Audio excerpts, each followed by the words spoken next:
आरक्षण मागणार नाही मिळवणारच असा नारा देत माजी खासदार निलेश राणे यांनी मराठा आरक्षणासाठी एल्गार पुकारलाय। यासाठी संपूर्ण राज्याचा दौरा करणार असल्याचं त्यांनी जाहीर केलंय।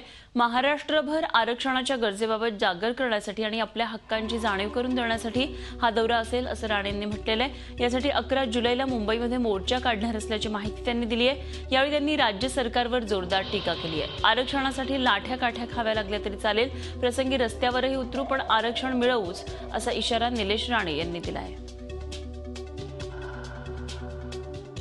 जागृती हा एक फार मोठा भाग आहे की मराठ्यांमध्ये या समाजामध्ये पहिलं तर जागृती असावी की या सगळ्यामध्ये आम्ही हे सगळं का करतोय, का आम्हाला आरक्षण पाहिजे हे लोकांना, सामान्य जनतेला कळलं पाहिजे, तरुणाला कळलं पाहिजे। नुसतं ज्येष्ठांना कळून उपयोग नाही, कारण का ह्याचा उपयोग खरं तर तरुणांना जास्त होणार आहे, मुलांना जास्त होणार आहे।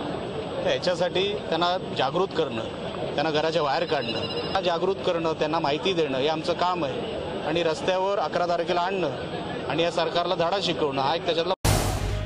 झी 24 तास रहा एक पाऊल पुढे।